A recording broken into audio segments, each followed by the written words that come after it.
Is this going to be the year you stop making excuses? I can't, I'm too old, I'm too young, I'm too fat, I'm too thin. I can't, right? I can't. I hear this all the time. All the reasons that you can't do something. Don't tell me you can't. Don't give me excuses. What's the reason you've given yourself why you can't be successful and you can't be better? There are people out here that could be more successful, but you have thought your way into a depression. You have thought your way into gravitating and moving into the direction of anything and anybody that's negative. Everything about your life that you've decided that you've wanted for yourself is so negative, but yet you're expecting to produce positive results. And it doesn't stop if you don't make it stop. So recognize the excuses are not valid. They aren't. They're trumped up. They're conjured up. They're fabricated. They're lies. And how do you stop the lies? You stop the lies with the truth. And the truth is, you have time. You have the skill. You have the knowledge and the support and the willpower and the discipline to get it done. A lot of you are trying to find inspiration and motivation with a depressed mindset. You're depressed because you're not doing it with yourself. You don't find inspiration by not living in the grip of life. You need to live in the grip of life to find inspiration.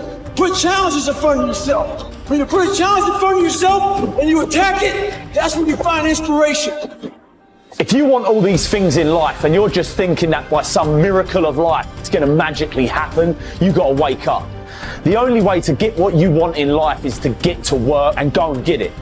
To look at all your adversity and all the excuses square in the face and push yourself out of your comfort zone to achieve what you want. I'm not going to allow things that I have no control over to control me.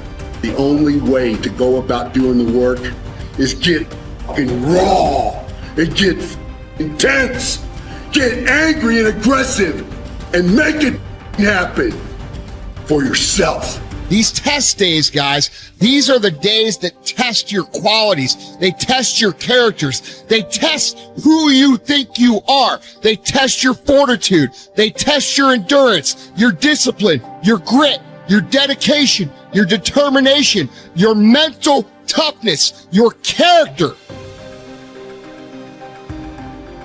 Everyone wants to feel like a winner. And feeling like a winner requires that you win. You get the feeling of the winner by completing a task 100. When you do this repeatedly, eventually you develop the habit of completing the tasks that you begin. When this habit of task completion locks in, your life will begin to improve in ways that you cannot today imagine. In psychology, the reverse is always true. The incomplete action is a major source of stress and anxiety. In fact, much of the unhappiness that people experience is because they have not been able to discipline themselves to follow through and complete an important task or responsibility. If you have ever had a major assignment that you have been putting off, you know what I am referring to. The longer you wait to get started on an assignment and the closer the deadline approaches, the greater stress you experience. It can start to keep you up at night and affect your personality. But when you finally launch into the task and push it through to completion, you feel a great sense of relief and well-being. It is almost as if nature rewards you for everything that you do that is positive and life-enhancing.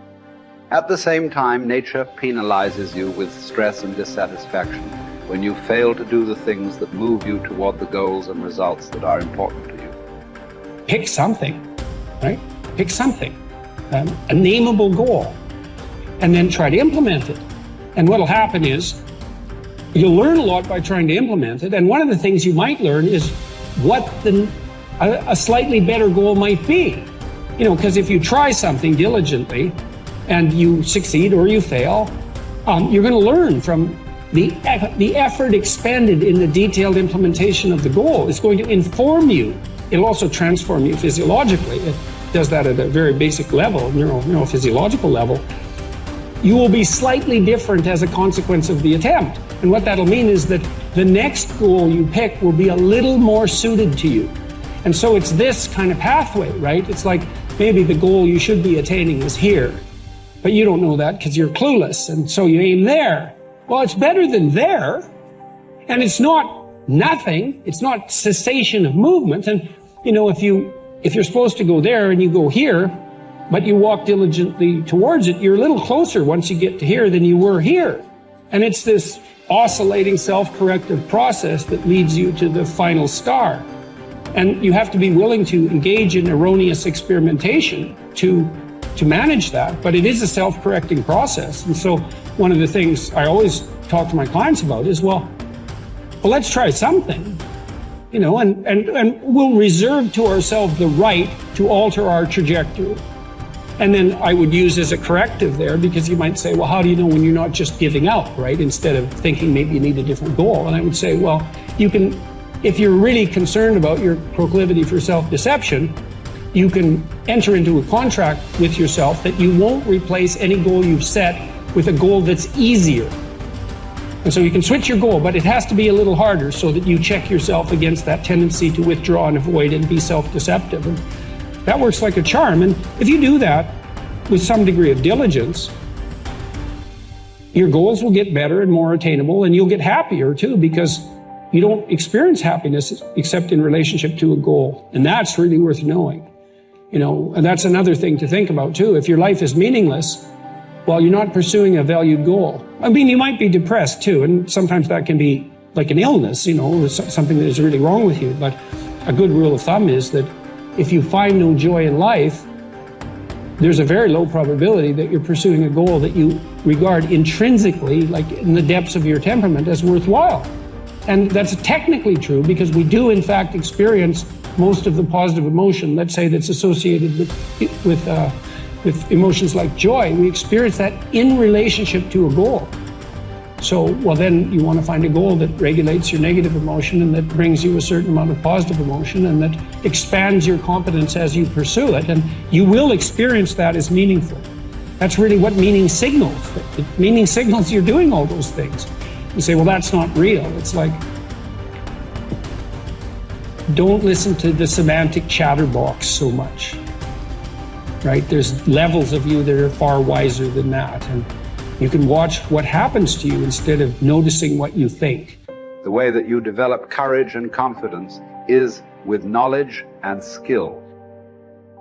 Most fear and doubt arises out of ignorance and feelings of inadequacy of some kind. The more you learn the things you need to know to achieve your goals, the less fear you will feel on the one hand, and the more courage and confidence you will feel on the other. Think about learning to drive for the first time. You were probably extremely tense and nervous and made a lot of mistakes. You may have driven erratically and been a danger to yourself and others. But over time, as you mastered the knowledge and skills of driving, you became better and better and better, and your confidence increased. Today, you can quite comfortably get into your car and drive across the country with no fear or worry at all. You are so competent at driving that you can do it well without even thinking about it. The same principles apply to any skills you need to learn to achieve any goal you can set for yourself. There's some times where the mind gets overwhelmed and you cannot slow it down. But by these certain tools I developed, by not allowing your mind to get away from the moment. You have to think about the exact moment that you're in. But I saw when I was younger, the moment became too big. When it became too big, I spazzed out and I would quit.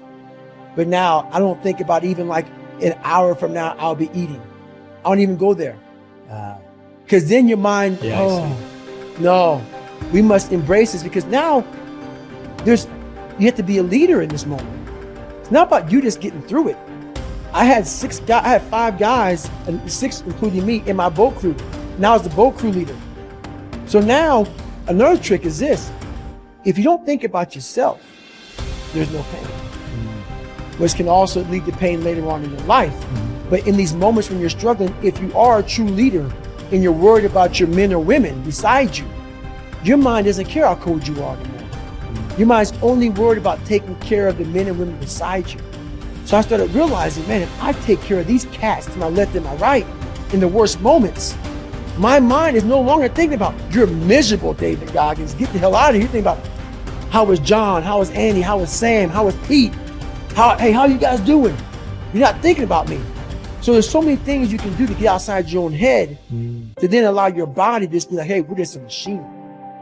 But you have to let your mind be able to process all these different tactics to do that. Take a different vantage point in life.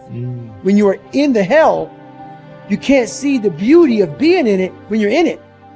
Get on top of that mountaintop in your mind. Get on top of that mountaintop and look down on what you're doing. You can see a whole different world, and that world is beautiful. But you gotta get a different vantage point in the suck. Don't be in it. Spiritually, get out of it. Get that soul. Look down on what you're doing. Be amazed by the process of where you're at now and where you came from.